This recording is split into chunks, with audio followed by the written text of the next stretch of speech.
They ghosted my graduation, then demanded $2,100 like I owed them my success. When I finally said no, they called the police on me, but they never expected what I would reveal next. My name is Caleb Rowan, and the day I graduated college was supposed to be the most important moment of my life. A day I fought for, a day I survived for, a day I clawed through 4 years of working 2 jobs, sleeping in libraries, and eating dollar store noodles just to feel something like pride. But instead, it became the day I learned the truth about my parents, not the truth about who they pretended to be, but who they really were. And trust me, you can survive anything, but nothing prepares you for the moment you realize. Your parents were never in your corner. I stood outside the massive auditorium, kept slipping slightly down my forehead, the tassel brushing against my cheek as a warm June wind blew through the trees. Hundreds of families were hugging, crying, laughing, taking pictures, cheering. Everywhere I looked, parents were holding their kids like they had climbed a mountain together. But my parents? They weren't there. I checked my phone again. No text, no missed call. No, we're on the way. Not even a sorry, we can't make it. Just silence. A silence so loud it felt like it echoed inside my ribs. My roommate Logan slapped my shoulder. Bro, want me to take your pictures? I forced a smile. Yeah, sure. He took a few, turning his phone vertically and horizontally, trying to make it look like someone else was behind the camera. But nothing could hide the fact that I was standing alone while everyone else was wrapped in love. Still, I kept telling myself, maybe they hit traffic. Maybe they forgot the time. Maybe they're still coming.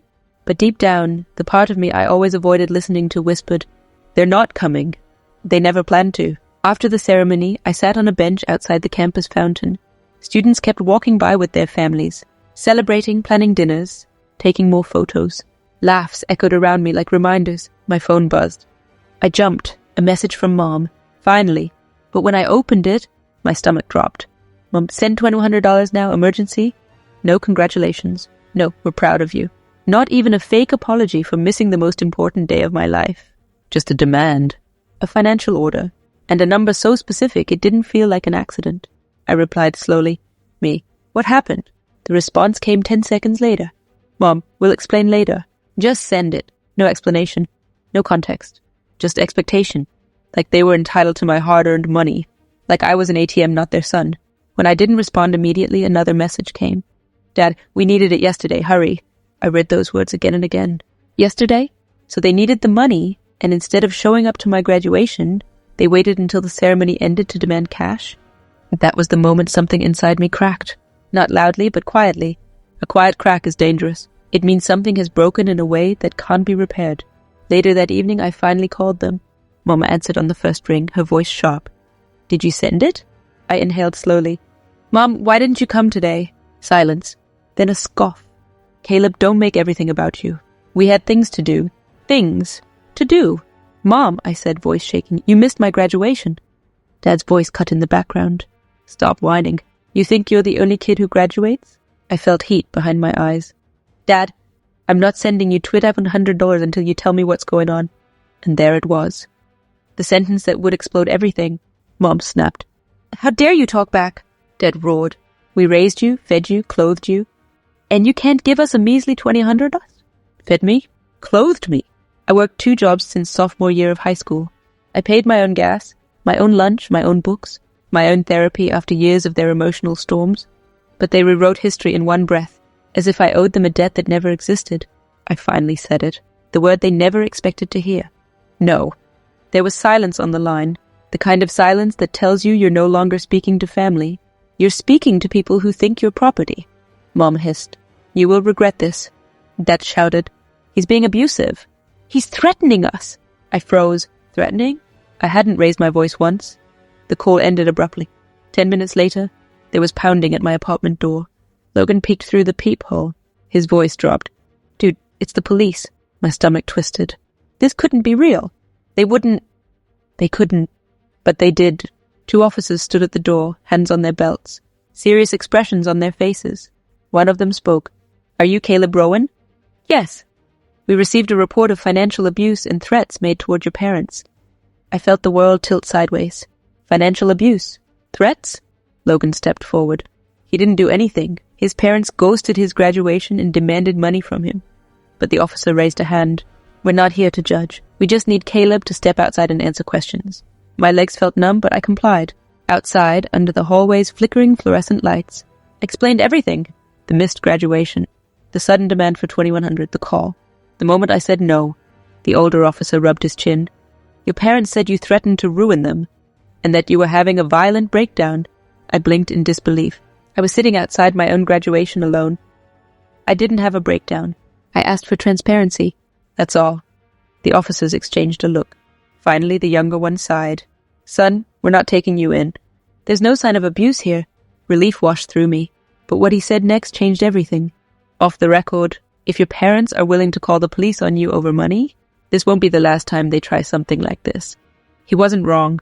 When the police left, I sat on the floor of the apartment, my back against the wall, breathing slowly, trying to keep my heart from climbing out of my chest. Logan sat beside me. Caleb, you know this isn't normal, right? I nodded. Yeah, I know. But knowing hurts. Because once you know, you can't go back to pretending.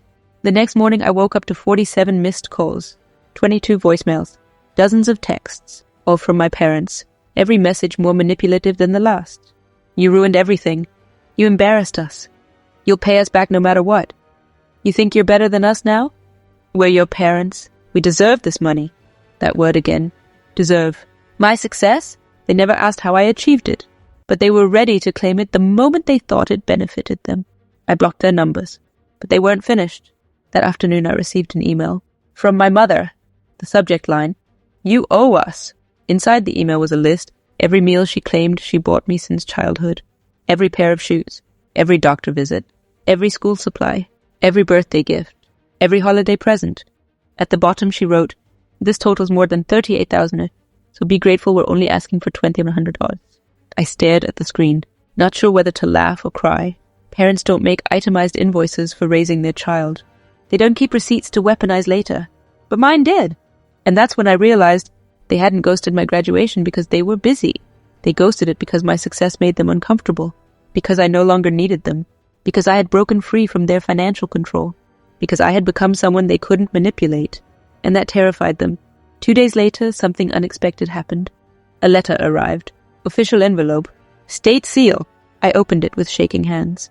Inside was a document. A legal document. My parents had filed a fraud complaint claiming I stole family funds to pay for college. I felt my breath catch. Family funds? I paid my own way. Every scholarship, every grant, every shift at the diner.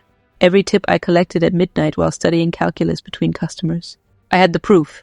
Bank statements, work records, financial aid documents. But they didn't care about truth. They cared about power.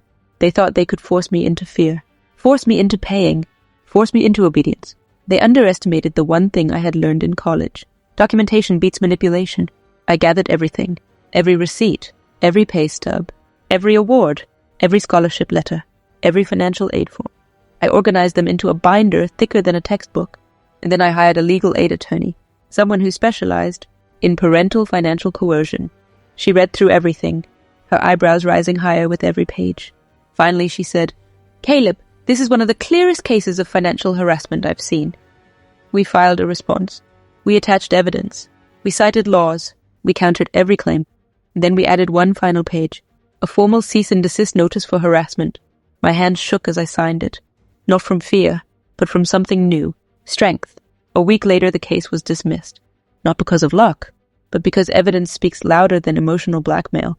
That night, as rain tapped against my apartment window, I finally allowed myself to feel the truth. I didn't lose a family. I escaped one. Months passed. I focused on work, on healing, on building a life that wasn't shaped by their demands. One evening, as the sun dipped behind the skyline, painting the sky gold, Logan asked, Do you miss them? I thought about graduations, police at my door, invoices for childhood meals, voicemails filled with rage, threats, manipulation, silence. Finally, I answered, I miss the parents I thought I had, not the ones they really were. And for the first time, it didn't hurt to say it. In the end, my parents ghosted more than my graduation. They ghosted accountability. They ghosted love. They ghosted the chance to be in my life. But me? I walked away with something they never expected. Freedom, clarity, and a future built on my terms, not theirs.